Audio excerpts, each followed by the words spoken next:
سب کو مبارک ہو، اسرائیل اور ایران کے درمیان مکمل اور جامع جنگ بندی پر اتفاق ہو گیا۔ امریکی صدر ٹرمپ کا ٹروتھ سوشل میڈیا پر بیان، کہا جنگ بندی تقریباً اس وقت شروع ہوگی جب اسرائیل اور ایران اپنی جاری آخری کارروائیاں مکمل کر لیں گے۔ یہ جنگ بندی 12 گھنٹوں کے لیے ہوگی اور پھر جنگ کو ختم تصور کیا جائے گا۔ باضابطہ طور پر جنگ بندی کا آغاز ایران کرے گا، 12ویں گھنٹے پر اسرائیل جنگ بندی شروع کرے گا۔ 24 گھنٹے مکمل ہونے پر دنیا بھر میں 12 روزہ جنگ کے خاتمے کا خیر مقدم کیا جائے گا۔ جنگ بندی کے دوران دوسرا فریق پرامن اور باعزت رویہ اختیار کرے گا۔ اسرائیل ایران کو جنگ ختم کرنے کے لیے حوصلہ اور عقل مندی دکھانے پر مبارکباد دیتا ہوں۔ یہ جنگ برسوں جاری رہ سکتی تھی اور پورے مشرق وسطیٰ کو تباہ کر سکتی تھی۔ ایران نے اسرائیل کے خلاف جنگ بندی پر عمل درآمد شروع کر دیا۔ ایرانی وزیر خارجہ عباس عراقچی نے ٹویٹ میں بتایا، تہران کے وقت کے مطابق صبح 4 بجے کارروائیاں روک دیں۔ فوجی کارروائیاں صبح 4 بجے تک جاری رہیں۔ اسرائیل جارحیت روک دے تو کارروائی نہیں کریں گے۔ وطن کے دفاع کے لیے تیار اپنی بہادر فوج کا شکریہ ادا کرتا ہوں۔ ایران کے مشرق وسطیٰ میں امریکی اڈوں پر حملے، قطر کے العریش ایئر بیس پر 10 میزائل داغے، عراق میں بھی امریکی اڈے پر میزائل حملہ۔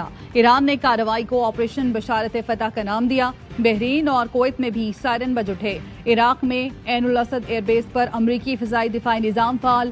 قطر نے ایران کے حملے سے پہلے فضائی حدود بند کر دی تھیں۔ UAE، بحرین اور کویت نے بھی اپنی فضائی حدود بند کر دیں۔ ایران نے امریکی اڈے پر حملے سے پہلے واشنگٹن اور دوحہ کو آگاہ کر دیا تھا۔ غیر ملکی نیوز ایجنسی کا دعویٰ، پاسداران انقلاب نے کہا کارروائی وائٹ ہاؤس اور اتحادیوں کے لیے واضح پیغام ہے۔ حملوں کے بعد تہران میں شہریوں کا جشن۔ ایران کا حملہ قطر کی خود مختاری کی کھلی خلاف ورزی ہے۔ قطری وزیر اعظم کی حملے کی مذمت، کہا قطر حملے کا براہ راست اور مناسب جواب دینے کا حق محفوظ رکھتا ہے۔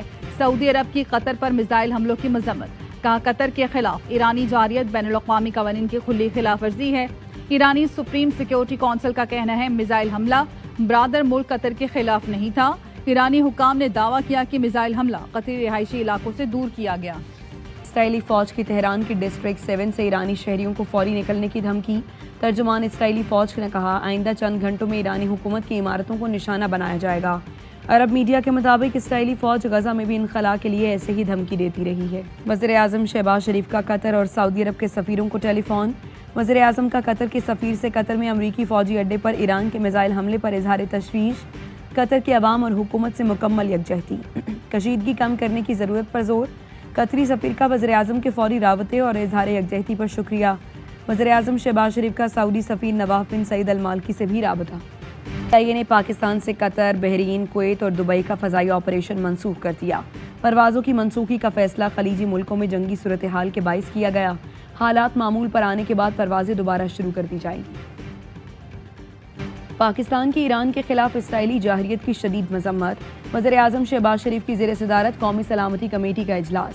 ایران کی جوہری تنصیبات پر حملوں پر اظہار تشویش، پاکستان کی جانب سے ایران کے ساتھ مکمل اظہار یکجہتی کا اعلان۔ کہا گیا غیر ذمہ دارانہ کارروائیوں نے کشیدگی بڑھا دی۔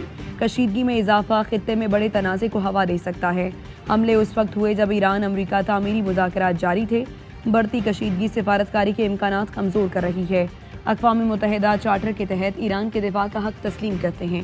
22 جون کو جوہری تنصیبات پر حملے IAEA اور UN چارٹر کی خلاف ورزی ہیں۔ بات چیت سے مسئلے کا حل نکالا جائے۔ اجلاس میں فیلڈ مارشل عاصم منیر سمیت سروسز چیفز اور وفاقی وزیروں نے شرکت کی۔ اجلاس سے قبل وزیر اعظم سے ایرانی سفیر رضا امیری مقدم کی اہم ملاقات، خطے کی موجودہ صورتحال پر گفتگو۔ ہم نے حکومتی اخراجات کو کنٹرول کیا، تنخواہ دار طبقے پر ٹیکس کا بوجھ کم کیا، اتحادی حکومت میں شامل سیاسی جماعتوں کا شکر گزار ہوں۔ وزیر خزانہ محمد اورنگزیب کا قومی اسمبلی سے خطاب، کہا صنعتی پالیسی کا اعلان جلد کیا جائے گا۔ ہم ڈیجیٹائزیشن کو فروغ دے رہے ہیں۔ حکومت نے سولر پینلز پر GST کی شرح پر کمی کی ہے۔ حکومت سولر پینل از خود مہنگے کرنے والوں کے خلاف کارروائی کرے گی۔ 5 کروڑ روپے تک کے کیسز میں FBR گرفتاری نہیں کر سکے گی۔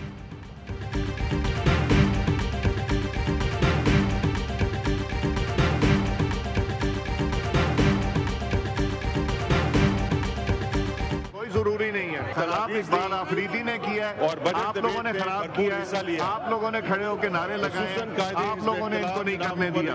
یہ سیکیورٹی کو بلائیں سیکیورٹی کو۔ قومی اسمبلی میں چیئرمین پیپلز پارٹی بلاول بھٹو اور وزیر خزانہ محمد اورنگزیب کی تقریر کے دوران اپوزیشن کا ہنگامہ، بجٹ کی کاپیاں پھاڑ دی، نعرے بازی کی،